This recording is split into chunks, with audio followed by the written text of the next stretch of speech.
Hunters, oil workers, and bitter cold. We're not talking about every single day in North Dakota. We're talking about the gray.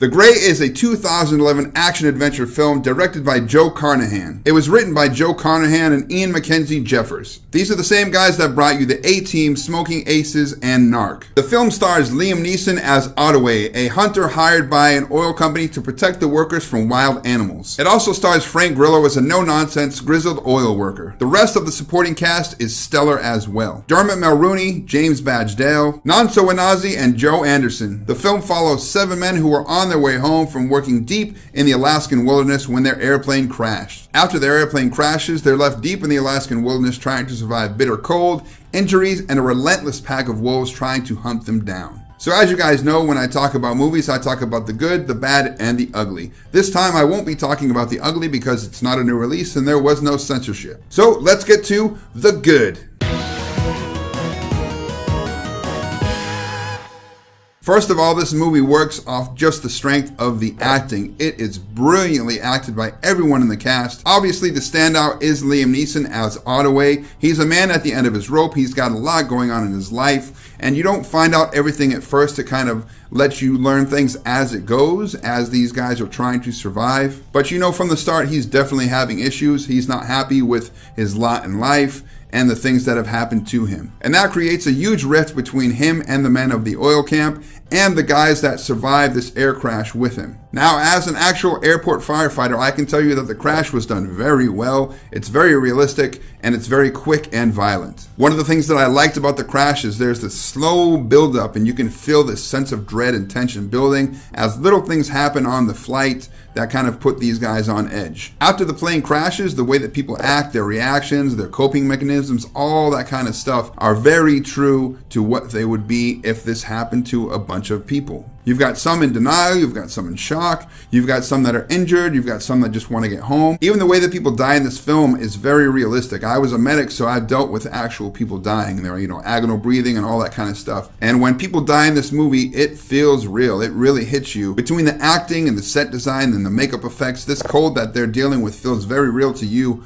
the viewer. Now, granted, they are filming in an actual location with snow and all that kind of stuff, but they really put that extra effort into making the viewer feel that icy cold that these guys are basically slowly dying from. The dynamic of the group is really cool. I like the fact that you have Anozie, who is this experienced hunter, and he's dealt with a lot of this kind of stuff. And he's trying to guide these men to survive so that they can get home to whatever life they have back in civilization. When they actually finally reveal these wolves that are stalking these guys, it is one of my favorite scenes that I've seen in a long time. It's done in a very cool, interesting way. I think a lot of other people wouldn't have done it that way, but when it happens, man, it just really shocks you and it really gets you excited. The film is basically an exploration of the will of man to survive, the things that they'll go through, the things that they'll help each other with, or the things that they won't help each other with because maybe they have a different reaction than others do. It brings all that stuff together very nicely. It doesn't feel forced. It just feels like what would happen if a bunch of guys crashed and they were just trying to live. Because of my previous job, I've seen men in actual situations, including myself, that have to make certain decisions. And these decisions can mean life or death for themselves and those people around them. Some men, I should say some people, because I worked with female firefighters,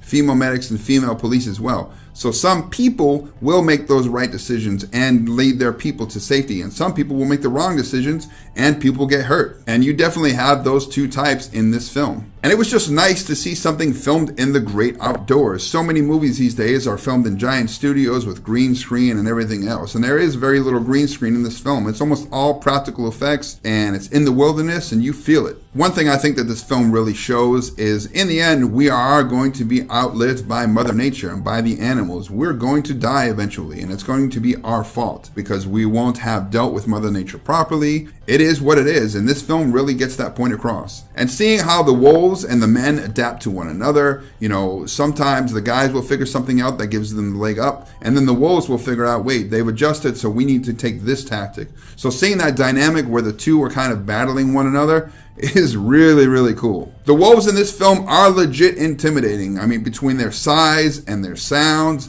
and seeing their breath off in the distance and all this kind of stuff, you feel like they could kill you very easily if they want to. Frank Grillo's Diaz is a very annoying character at first, and that's for a point, but he does have some of the best lines in the movie. I won't say them here because I don't want to spoil them, but there are some genuinely funny lines. And the cinematography in this film is just awesome. The use of natural light and these wide open vistas, and sometimes, when they bring the shots in tight, you feel this claustrophobia, and you feel those wolves pressing in on the guys. The landscape itself, the Alaskan Wilderness, is its own character between, these wide open spaces where there's just wind and snow whipping around, and these guys really have to try to bundle up so they don't freeze to death. These dense forests where you can't see much around you. Every single place they go is a different challenge and a different adventure, and it's a different, experience for the viewer. And as the film goes on and you see these guys, forming this bond as they're making this journey, trying to survive, it really enhances the film. When somebody in this movie dies, it really matters to you and it matters to the group, and you really feel it. These aren't just like throwaway deaths that you see in action movies, bodies dropping everywhere. Dallas Roberts' character Henrik is fantastic. He's like the moral center of the group. He's like the soul, the heart of the group, and when a lot of bad things are happening, he tends to kind of wrangle everybody in. You really feel the warmth that this guy just exudes, as he does in pretty much everything else I've ever seen him in. But in this movie, it just adds a little more heart and a little more emotion to it. There are some pretty great moments in this film, some big action adventure stuff, but there are a few quiet moments that really, really affect you,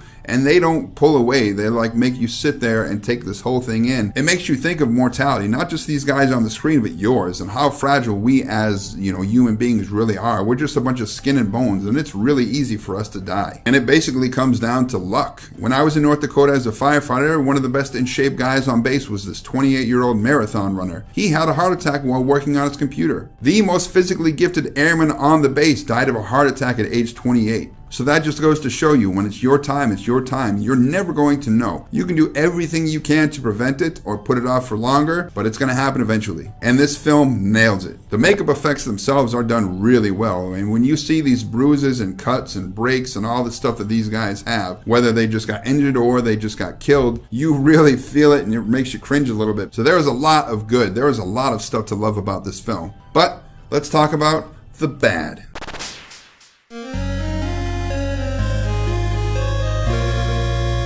Some of these decisions that these guys make in this movie, some of the things that they do, are strictly based off of, sentimental value. Now, I understand why they did these things and why they put off, maybe taking other actions. But I think because they did some of these things, it affected them. And some of these guys died because of the time that they wasted doing this stuff. Now, in the end, will it make a difference to, people's families or those that they leave behind? Yes, it will. Again, it probably cost some of these guys their lives. The sound design in this film is just awesome. The effects of the airplane when it's breaking up, or the wolves off in the distance and all that kind of stuff. But the sound levels themselves are all over the place. 1 second someone's having a conversation and it's so quiet. We turned the volume almost all the way up on the TV and the surround sound, and we still had to put the subtitles up. And then the next second, some kind of music or a sound effect or even another conversation would come up, and it would be super loud. So we had to keep doing the volume up and down, and it really affected the viewing experience. Now, even though most of this movie was filmed in the great outdoors, and that really shows, and it really makes that movie pop, there are some really, really green screen. I'm talking about some of the worst green screen I've seen since maybe The Mechanic 2. It is just horrendous. This is really bad green screen, and it really takes you out of the movie. And at some of the points when it happens, that's really not what you want to see, because these are like really big emotional parts, and then you're seeing green screen where like all around the person's head is blurry, or the background and then the people don't really match in the compositing. It's really green screen. One of the biggest deaths in the movie. It's done really beautifully. It really makes you feel things that this character is feeling, and it kind of drags you in. It served a purpose, but man, it was so frustrating. A lot of people don't like the ending. They think it's too ambiguous. But if you wait till the end of the credits or whatever, just like a Marvel movie, you'll see something. It's like a 3-second shot, and it really changes the ending of the film. It's still kind of the same outcome, but it basically shows you this is how it ended. But that's it for the bad. There really wasn't a lot in this movie that I thought was bad. A couple little nitpicks, but nothing serious. Nothing that really brought it down. Okay, the green screen was a bit but it didn't ruin the movie. Don't watch the trailer because it really gives you a different impression of the film than what you see. And that's one of the things. So many people went to see this movie and gave it bad reviews because the trailer really misled them. The marketing was not done very well. So all in all, I think this movie kicks serious ass. It's really, really good. I think women will enjoy it, but I think men are really going to dig it because this is like a super manly movie. You know, what would you do if you were caught in this situation as a man? So with the good, the bad, and my opinion of the film out of the way, what's the score? Drum roll, please.